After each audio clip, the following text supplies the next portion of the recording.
안녕하세요. 케니입니다. 수업 요약 드리도록 하겠습니다. 보이는 부분이 여럿 있었어요. 일단 글쎄요. 이게 뭐 아이의 자존심, 자존감, 그 자존심 쪽일 텐데 그쪽이 좀 영향을 줄 말인 것 같긴 한데 수업 중에 아이가 약간 울고 요런 부분이 있었습니다. 근데 그게 저는 이해가 돼요, 솔직히. 이게 뭐라고 해야 되지?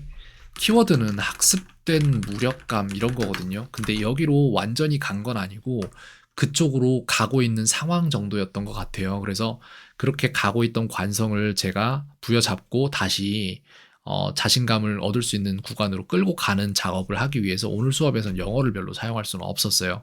왜냐 말씀드리자면 지금 문장을 몇 개를 만들어 봤거든요. 별로 대단한 문장, 많은 문장 만들어 본 건 아니고 이게 아마 어머니가 가르치셨을 때 이런 부분 때문에 아이랑 마찰이 있으셨을 수도 있겠다라는 생각은 들거든요. 어머니가 잘못됐단 말씀 드리는 거 아니고요. 다만 뭐냐면은 아이가 무언가를 확실한 방식으로 가지고 있지 않아요. 그러니까 여기에서 보면 아까 어떤 부분이 있었더라? 정확히는 그거였는데 뭐를 아냐라고 물어봤을 때 아이가 모르는 걸 말을 했거든요. 무엇을 아나요? 하고 물어봤는데 모르는데 안다고 했던 게 있었어요. 그게 뭐였냐면은 아 which였나? 아 관사 맞다. 제가 물어봤어요. 관사를 아나요? 라고 물어봤을 때 제이스 학생은 안다라고 대답 안다 압니다 라고 해서 저는 이런 거 그냥 넘어가지 않습니다. 설명해 보세요. 이렇게 하면은 제이스 학생은 아는데 설명은 이런 식으로 나오는 거거든요. 근데 이게 뭐냐면은 안다의 스펙트럼이 있어요. 그리고 이게 왜 중요한지 말씀을 드리자면 제일 낮은 단계부터 말씀을 드리겠습니다. 모른다, 안다고 한다. 요게 제일 낮은 단계. 그리고 다음 단계는 어디서 들어본 적 있다. 그 다음에 배운 적 있다. 기억 안 난다. 그리고 기억한다. 근데 사용 안 된다. 설명 안 된다. 이것도 안다고. 그 다음에 이제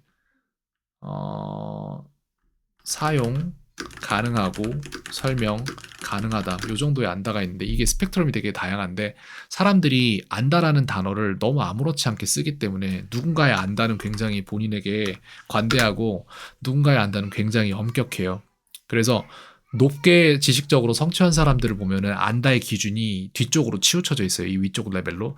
근데 제이스 학생 같은 경우에는 요게 약간 낮은 쪽에 있었을 수도 있어요. 그래서 본인이 뭔가를 알아야 할 때 그것을 제대로 알아야 된다라는 생각을 안 했을 수도 있고 내지는 그런 게 힘들었기 때문에 그랬을 수도 있습니다. 근데 이제 어머니 같은 경우에는 어디 여행 가서 영어를 하려고도 해봤고 뭐 그런 것도 있을 거예요. 그렇기 때문에 우린 성인이고 하기 때문에 영어에 대한 노출 정도가 더 높잖아요. 그래서 저희 입장에서 저희 안경을 쓰고 아이들이 이걸 못한다는 걸 보면은 왜 못하지? 답답한 거죠. 근데 이걸 이렇게 접근해서는 안 되고 안 하고 싶었겠나? 라고 생각을 해야 되고 하고 싶었는데도 못한 거다. 그럼 그거는 안 된 거다라고 관점을 바꿔야 돼요. 그래서 학생이 무엇을 못할 때 왜 못했는지를 저는 관점 분석을 이렇게 하는데 do you라는 패턴도 없어요. 그러니까 do you라는 문장으로 지금 방금 전에 한 개를 외우게 했는데 못 외워요, 잘. 되게 오래 걸려요. 한 8번 정도, 12번 정도 시도를 하더라고요. 근데도 실패하고 마지막에 겨우 통과를 했다. by라는 전치사도 전혀 몰랐어요. press랑 mean은 지금 새로 배운 동사들인데 두 개가 지금 간섭 현상이 일어나서 mean 들어갈 때 press 들어가고 press 들어갈 때 mean 들어가요.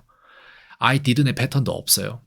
그렇기 때문에 학생 입장에서는 저나 어머님처럼 어느 정도 영어에 노출도가 있기 때문에 이건 이거겠지, 저건 저거겠지가 잡힌 상태에서 뭔가를 하는 게 아니라 그냥 진짜 순수히 소리를 듣고 외우고 있는 거예요. 파닉스도 굉장히 훌륭한 편은 아니잖아요.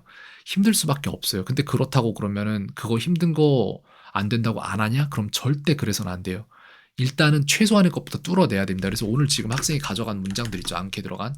요 문장들으로 시작해서 파생되는 문장들을 점점 생성을 해나갈 거예요. 그래서 학생이 똑같은 것들, I didn't으로 시작되는 문장들을 여러 개를 보면서 패턴 인지로 들어가고 그 패턴이 굳어지면은 그때부터 그 패턴에 대한 흡수력이 확 올라가요. 그런 패턴들이 몇 개가 늘면 학생은 영어 흡수력이 확 올라갑니다. 그리고 영어 뇌가 생기고 그렇게 해서 오늘 시작한 부분부터 학생에게 쉽도록 점점 만들어 갈 거예요. 한글 기억력은 좋다? 이거는 그냥 기억력의 베이스를 말씀을 드리는 거예요. 왜?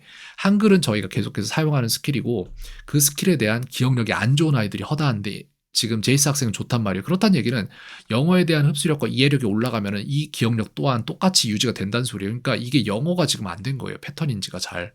그걸 지금부터 하면 됩니다. 그리고 마음이 좀 약하다라는 생각을 했어요. 약간 이렇게 운다고 하기보다는 좀 이렇게 글쎄요, 뭐라고 할까, 이런 거를 좀 좌절하는 모습을 보고, 근데 수업 후반부, 일부러 수업 전반부를 조금 짧게 끊었고, 후반부에서 이어갔을 때는 아이가 잘 따라오더라고요. 네. 그래서 그런 것들 오늘이 아마도 제일 안 좋은 상태일 거고 앞으로 점점 좋아질 거다라고 말씀드리고 싶고요. 다른 것들은 없어요. 근데 제가 추산을 내봤는데 학생이 본 새 카드는 14일에서 18일 사이면 쉬워집니다. 그러니까 오늘 아무리 어려웠던 문장이라도 오늘 의식이 공부한 거를 학생이 자면서 무의식이 이제 장기 기억으로 점점 밀고 그러면서 조금씩 더 쉬워질 거예요. 그러니까 너무 걱정할 건 없습니다. 그리고 이것도 말하고 싶은데 학생한테 말하지 못했던 건 뭐냐면은 전에 말씀드렸을 거예요. 어디선가 어떤 과제를 완수하기, 어떤 성취를 해내기 위해 실행해야 하는 횟수는 실행과 동시에 우주가 정해줘요. 변수는 1. 실행 시점의 내 능력. 2. 성취의 난이도. 이 두 가지 때문에 위 두 가지를 토대로 실행 횟수는 이미 정해져 있다. 그렇기에 우리는 그저 그 횟수를 채우면 된다 이겁니다. 그래서 학생이 지금 오늘 그 횟수를 채우는 거를 계속해서 응원해 주는 거 그 정도밖에 할 수 없었어요. 마음이 약하다고 판단됐기 때문에 할 수 있다 이런 식으로 해주는 게 가장 급선무라고 느껴졌고 그렇게 했습니다. 여기까지 말씀드리겠습니다. 켄이었습니다. 오늘 하루도 평온하세요.